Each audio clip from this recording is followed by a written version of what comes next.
Assalamualaikum warahmatullahi wabarakatuh. Hai, nama saya Tantri Gusmita.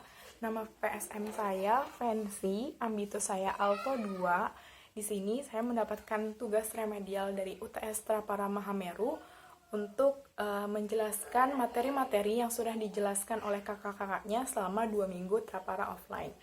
Ada 4 subbab materi yang akan dijelaskan di sini. Pertama ada teori musik, conducting, olah vokal, dan juga manajerial. Pada bagian pertama kita akan membahas tentang teori musik. Di sini saya punya partitur Himna Uin, di mana nantinya kita akan membahas elemen-elemen apa aja yang ada di partitur Himna Uin ini. Pertama ada garis yang terbentang dari kanan sampai kiri ini, jumlahnya 5 garis dan terdapat 4 spasi, disebut dengan garis paranada. Garis paranada digunakan untuk meletakkan not balok pada sebuah lagu. Selanjutnya, di bagian sopran alto, ini ada namanya clef G. Clef G merupakan kunci yang biasa digunakan untuk penyanyi perempuan. Nah, selanjutnya, clef G ini, nada dasarnya adalah sol. Misalkan di alto, ini sol kan berarti. Selanjutnya ada 4/4. 4/4 yang ada di sini ini disebut dengan birama dari lagu Himna Uin ini. Jadi setiap lagu punya biramanya masing-masing.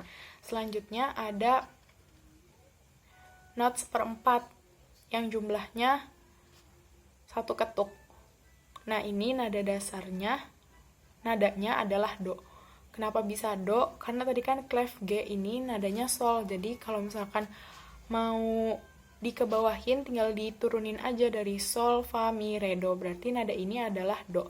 Selanjutnya ada dot. Dot ini mempunyai nilai ketuk setengah dari not sebelumnya. Kalau misalkan ini 1 ketuk, berarti dot ini nilainya setengah ketuk. Selanjutnya ada not 1/8. Not 1/8 jumlahnya setengah ketuk. Selanjutnya ada not 1/4 jumlahnya 1 ketuk, dan ada not 1/4 juga jumlahnya 1 ketuk. Di bar kedua ada not 1/8, ada 4 buah yang jumlahnya setengah ketuk juga. Selanjutnya ada not 1/4 jumlahnya 1 ketuk, dan not 1/4 juga jumlahnya 1 ketuk. Bar ketiga ada not 1/4 jumlahnya 1 ketuk, dan ada dot. Berarti kalau misalkan sebelumnya 1 ketuk, dot ini bernilai setengah ketuk. Sampingnya ada not 1/8 nilainya setengah ketuk, dan sampingnya lagi ada not 1/8 juga yang jumlahnya setengah ketuk yang ada 4 buah. Jadi kalau digabungin ini ada 2 ketuk totalnya. Yang bar keempat ada not setengah. Not setengah ini jumlah ketuknya 2. Selanjutnya ini ada rest. Rest merupakan tanda istirahat sebentar pada sebuah lagu atau tanda diam sebentar pada sebuah lagu. Nah, ini namanya rest 1/4 dan jumlah ketukannya itu adalah 1. Selanjutnya ada not 1/8. Not 1/8 ada 2 buah yang jumlahnya setengah ketuk yang kalau ditotal jadi 1 ketuk. Selanjutnya bar terakhir ada not 1/4 jumlahnya 1 ketuk. Sampingnya ada not 1/8 ada 2 buah yang jumlahnya setengah ketuk, dan di sini ada yang namanya slur. Selanjutnya ada not 1/8 ada 4 buah yang jumlahnya setengah ketuk. Jadi kalau digabung ini ada 2 ketukan. Selanjutnya ini pada bagian tenor dan bass atau pada bagian part nyanyian cowok ada yang namanya clef F. Clef F ini merupakan kunci dasar bagi penyanyi laki-laki. Materi kedua kita bakal ngebahas tentang olah vokal. Suara terang sama suara gelap. Pertama ada suara terang. Suara terang contohnya kayak gini. Sekarang aku tersadar, cinta yang ku tunggu tak kunjung datang. Apalah arti aku menunggu bila kamu tak cinta lagi. Suara gelap. Sekarang aku tersadar, cinta yang ku tunggu tak kunjung datang.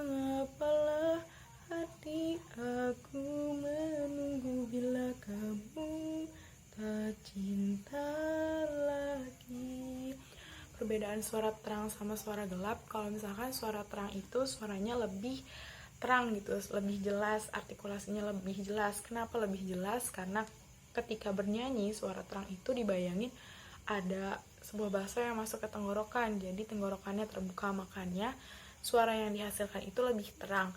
Sedangkan suara gelap, dia itu cenderung suaranya seperti tertelan gitu, kurang keluar, kurang terdengar jelas juga, sehingga artikulasinya tidak jelas.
Materi keempat ada materi manajerial.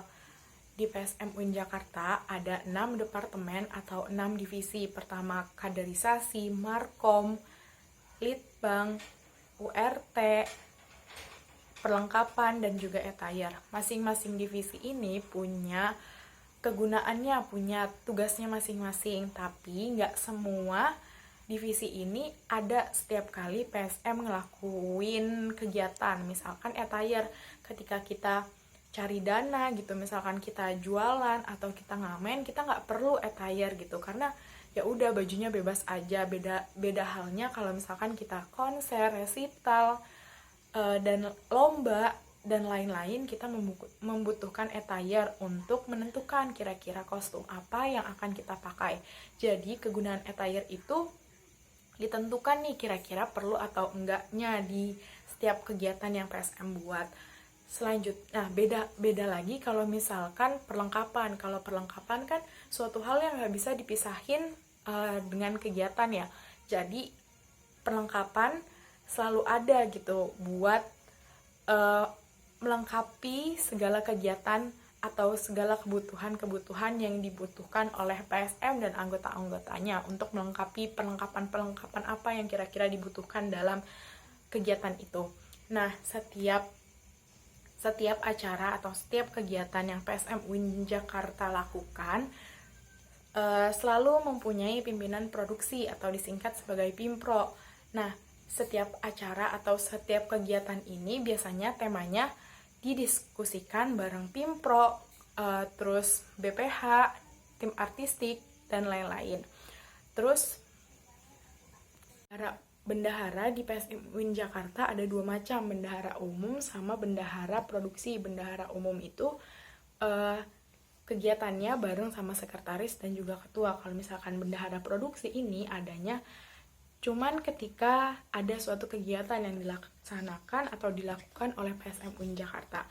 Nah, tugas dari bendahara umum ini mengatur setiap uang yang masuk dan keluar di keuangan PSM UIN Jakarta, sedangkan bendahara produksi dia hanya mengatur kegiatan keuangan di suatu kegiatan saja. Terus gimana sih alur birokrasinya kalau misalkan mau mencairkan uang gitu dari kemahasiswaan? Nah, biasanya bendahara produksi membuat rincian-rincian apa aja yang dilakukan atau dilaksanakan di kegiatannya tersebut. Lalu dia memberikan laporan ke bendahara umum. Selanjutnya bendahara umum akan membuat proposal dan melampirkannya ke kemahasiswaan. Nah, setelah dilampirkan proposal tersebut, tidak langsung uangnya cair. Nah, uangnya cair ketika acaranya sudah selesai. Jadi, bendahara umum menyerahkan SPJ yang udah dibuat sama bendahara produksi, barulah itu diproses dan menghasilkan uangnya.